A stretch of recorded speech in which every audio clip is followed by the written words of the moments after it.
Hello friends, welcome back to my channel study material. कैसे हो आप सभी लोग? आई होप कि आप सभी ठीक होंगे। फ्रेंड्स, एमसीक्यू सीरीज जो हमने स्टार्ट की थी साइकोलॉजी की, ठीक है, एस्टेट के एग्जाम के लिए मोस्ट इंपॉर्टेंट होने वाली है आपके पीआरटी, टीजीटी, पीजीटी तीनों ही लेवल के यहाँ पे मैंने क्वेश्चन लिए। प्रीवियस ईयर क्वेश्चन है, मोस्ट इंपॉर्टेंट है। और ना सिर्फ एस्टेट के लिए, सभी एग्जाम जहाँ पे भी साइकोलॉजी पूछी जाती है, सीडीपी पूछी जाती है, इक्वल इंपॉर्टेंस रखती है ये वाली वीडियो, ठीक है। तो वीडियो को ज़रूर देखें, स्किप ना करें। आपके आने वाले स्टेट के एग्जाम तक मैं आपकी अच्छी खासी प्रिपरेशन करवा दूंगी प्रीवियस ईयर क्वेश्चन के साथ। एक्सप्लेनेशन भी करती हूँ साथ साथ में क्वेश्चंस के जो आपके ऑप्शंस होते हैं। तो वीडियो को ज़रूर देखें। अगर चैनल पर नए हैं तो प्लीज़ चैनल को सब्सक्राइब ज़रूर करें, ठीक है। तो चलिए शुरुआत करते हैं अब इस वीडियो की। फर्स्ट जो क्वेश्चन रहने वाला है आपका, निम्न में से कौन सा शेष से भिन्न है, ठीक है। इन चारों में से भिन्न बताना है कि आपका इनमें से कौन जो है, कौन सा ऑप्शन इनसे भिन्न है।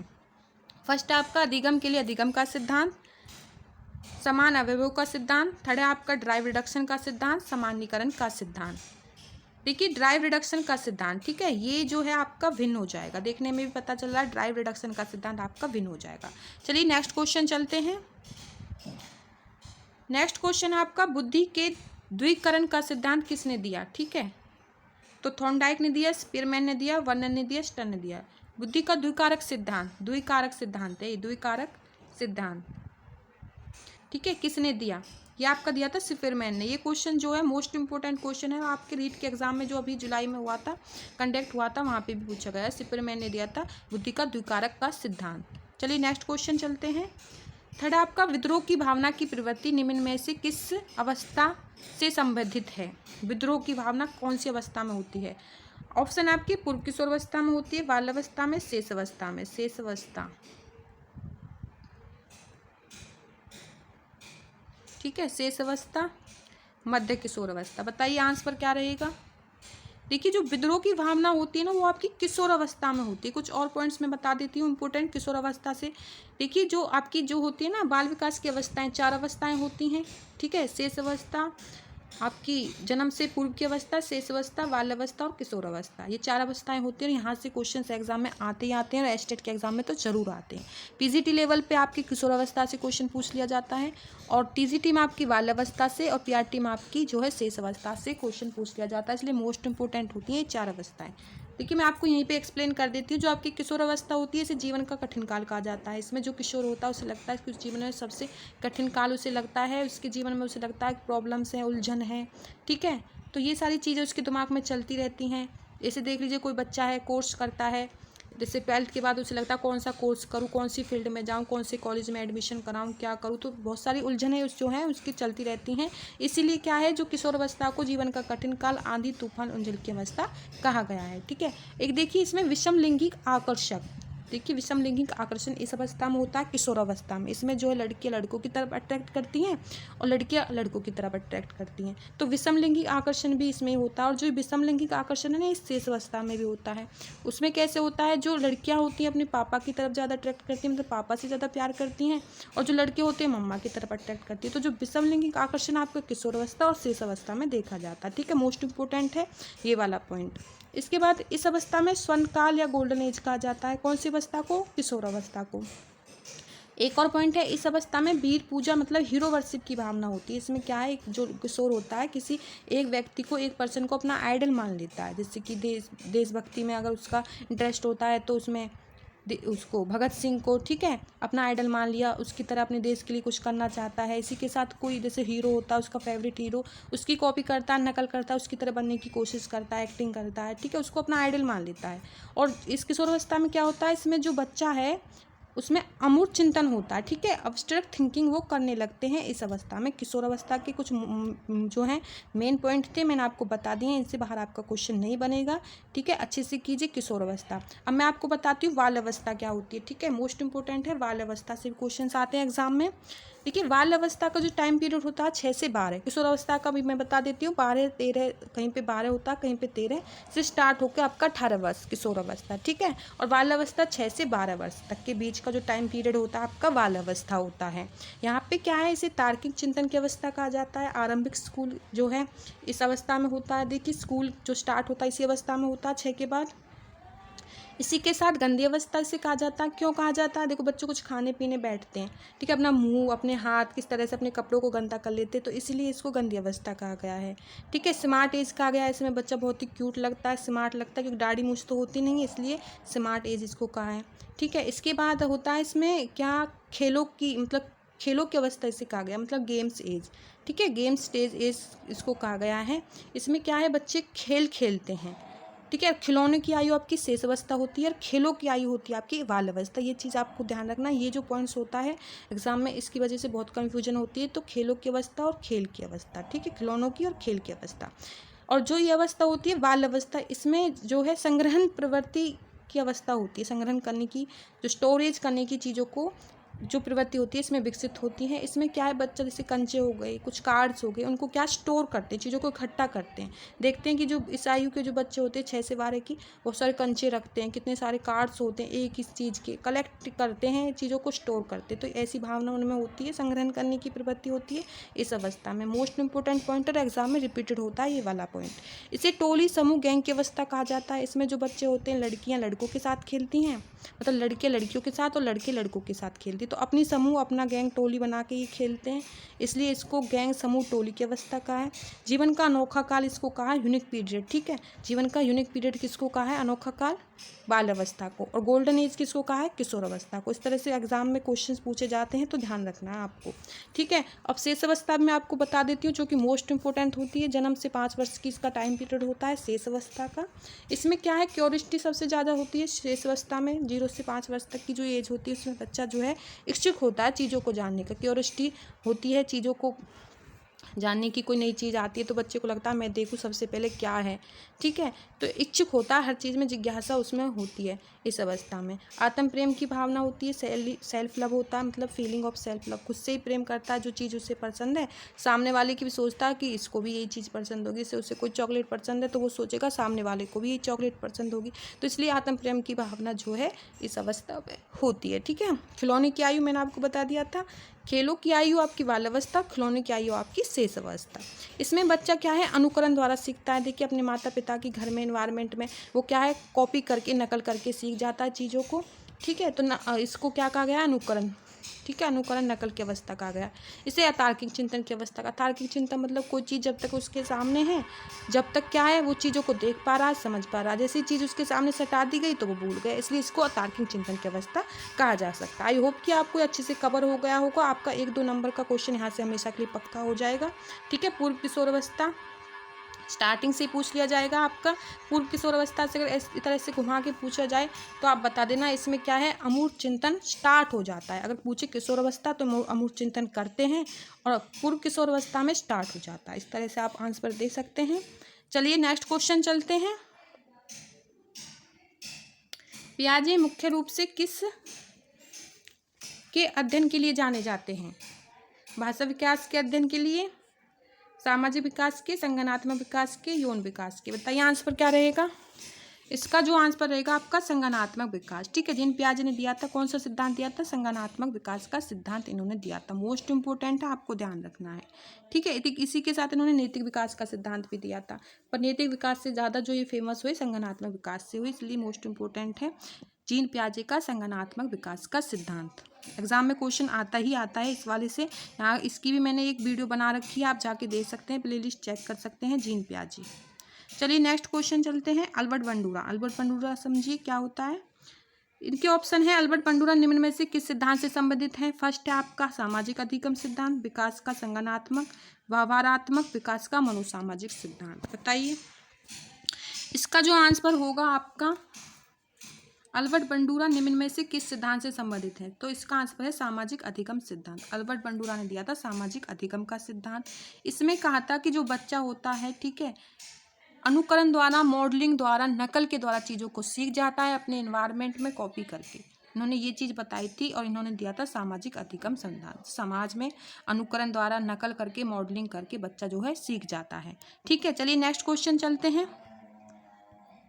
5th नंबर क्वेश्चन है आपका, कार्य को आरंभ करने, जारी रखने और नियमित करने की प्रक्रिया होती है। ठीक है, कार्य को आरंभ करने, जारी रखने और नियमित करने की प्रक्रिया होती है संवेदना, प्रेरणा, सीखना, प्रत्यक्षीकरण करना। बताइए आंसर क्या रहेगा इसका जो आंसर रहेगा, ठीक है, प्रेरणा। प्रेरणा इसका राइट आंसर हो जाएगा।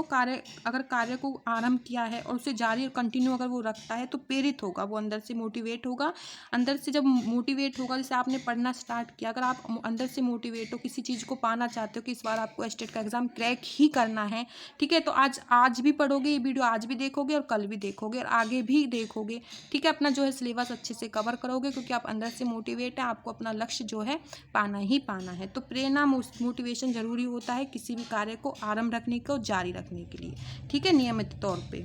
तो हो गया ये आपका। चलो नेक्स्ट चलते हैं। नेक्स्ट क्वेश्चन आपका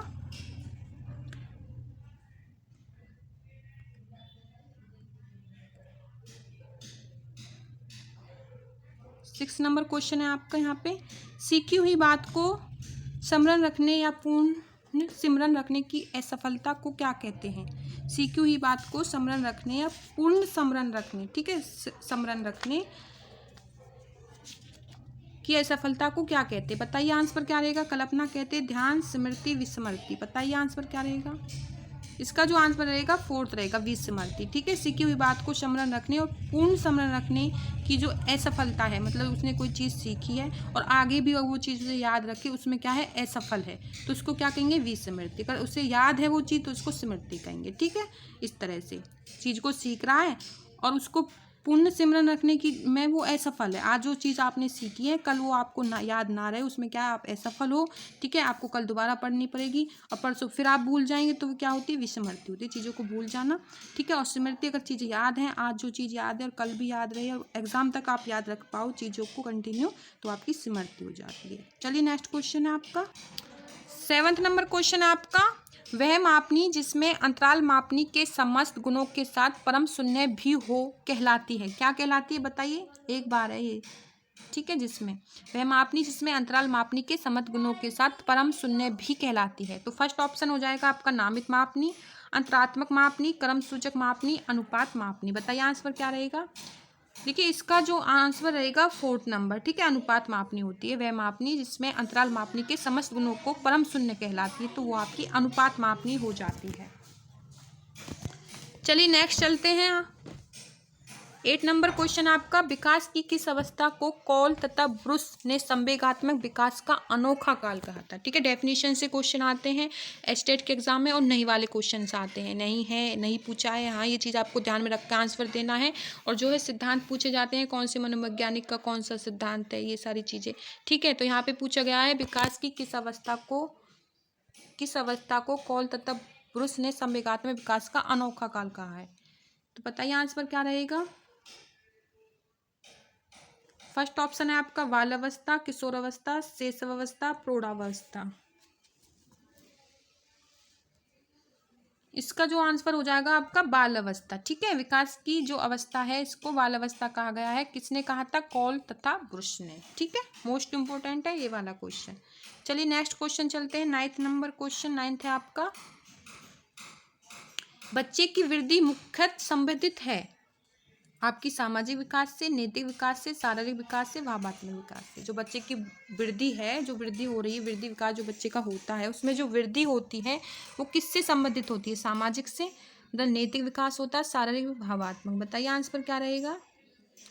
देखिए बच्चे की जो वृद्धि होती है ना वो शारीरिक होती है, ठीक है, शारीरिक विकास से संबंधित होती है, ठीक है। और जो विकास होता है वो भावात्मक भी होता है, ठीक है, संवेगात्मक भी होता है और शारीरिक भी होता है, शारीरिक और सामाजिक भी होता है जो आपका विकास होता है। लेकिन यहाँ पे पूछिए वृद्धि, वृद्धि आपकी शारीरिक होती है, ठीक है। इसमें पता चलता है जो लंबाई बढ़ती है बच्चे की, उस तरह से हम देख सकते हैं, माप भी सकते हैं वृद्धि को, ठीक है। तो चलिए नेक्स्ट क्वेश्चन चलते हैं। 10 नंबर क्वेश्चन है आपका। संवेग व्यक्ति की उत्तेजना दशा है, संवेग जो है व्यक्ति की उत्तेजना है, दशा। यह कथन निम्नलिखित में से किस मनोवैज्ञानिक का है। बताइए आंसर क्या रहेगा। इस टाइप के क्वेश्चन पूछे जाते हैं कि कौन सी डेफिनेशन किस मनोवैज्ञानिक ने दी। संवेग व्यक्ति की उत्तेजना है, ठीक है, एक परिभाषा दे दी, बताइए ये परिभाषा किस मनोवैज्ञानिक की है। तो फर्स्ट आपकी पियाजे ने क्या कहा था, वैलेंटाइन ने, रॉस ने, वुडवर्थ ने। बताइए ऑप्शन आंसर क्या रहेगा इसका। ये जो डेफिनेशन दी थी आपकी दी थी वुडवर्थ ने, ठीक है। इसका आंसर 4th ठीक हो जाएगा, वुडवर्थ ने। संवेग व्यक्ति की उत्तेजना दशा होती है, यह कथन है वुडवर्थ का। ओके चलिए नेक्स्ट क्वेश्चन चलते हैं। 11 नंबर क्वेश्चन है आपका।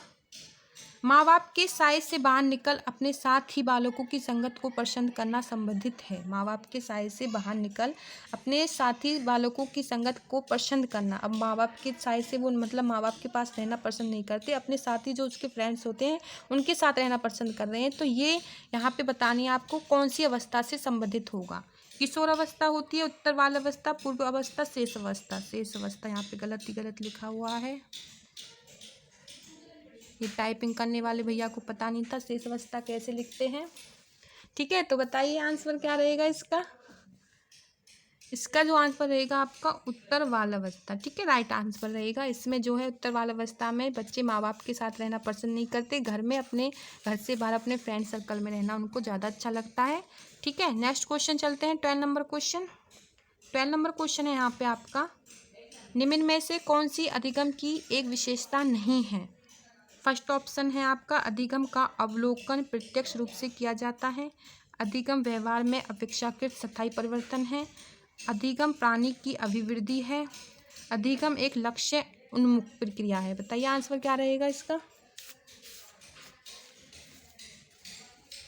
इसका आंसर रहेगा आपका फर्स्ट, अधिगम का अवलोकन प्रत्यक्ष रूप से किया जाता है। ठीक है, जो अधिगम होता है, अधिगम मतलब सीखना, इनमें से विशेषता मतलब नहीं है बतानी है। ठीक है, तो इसका आंसर फर्स्ट हो जाएगा, अधिगम का अवलोकन प्रत्यक्ष रूप से किया जाता है। ऐसा नहीं है, अवलोकन इसका अप्रत्यक्ष रूप से भी किया जाता है। तो 3 ये सही हो जाएंगे। अधिगम व्यवहार में अपेक्षाकृत स्थायी परिवर्तन होता है, बिल्कुल ठीक है। अधिगम प्राणी की अभिवृद्धि होती है, बिल्कुल ठीक है। अधिगम एक लक्ष्यानुमुख प्रक्रिया है, ये भी ठीक है। अधिगम का अवलोकन प्रत्यक्ष रूप से किया जाता है, ये आपका गलत हो जाएगा, मतलब कि ये आंसर अब सही हो जाएगा, यहाँ पे नहीं पूछा है। ठीक है, चलिए नेक्स्ट क्वेश्चन चलते हैं।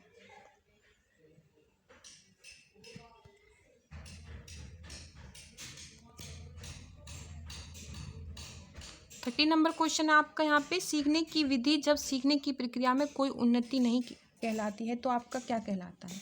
सीखने की अवधि, ठीक है, विधि नहीं है, ये अवधि है।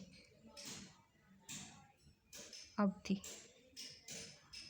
सीखने की अवधि जब सीखने की प्रक्रिया में कोई उन्नति नहीं होती तो क्या कहलाती है, बताओ आप। इसका फर्स्ट ऑप्शन आपका सीखने का वर्ग, सीखने का पठार, स्मृति, अवधान। इसका राइट आंसर हो जाएगा आपका सीखने का पठार। ठीक है, अधिगम वक्र वगैरह से क्वेश्चन आता है एग्जाम में।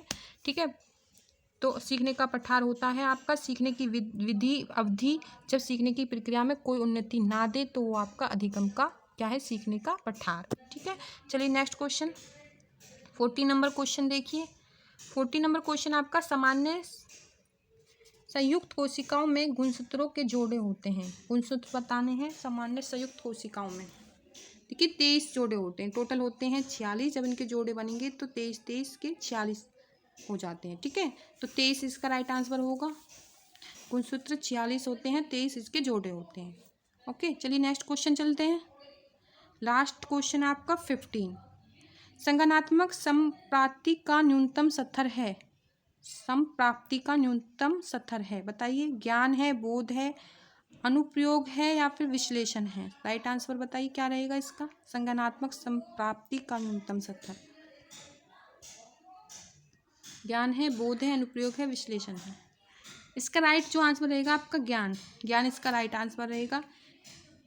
तो ये 15 क्वेश्चन थे आपके लिए, मोस्ट इंपॉर्टेंट क्वेश्चन है, सारे प्रीवियस ईयर क्वेश्चन से। आई होप कि आपको ये जो सीरीज़ है अच्छी लगी होगी और आपके काम की होगी। ठीक है, सारे क्वेश्चन हैं, मोस्ट इंपॉर्टेंट है और अच्छे से कीजिए।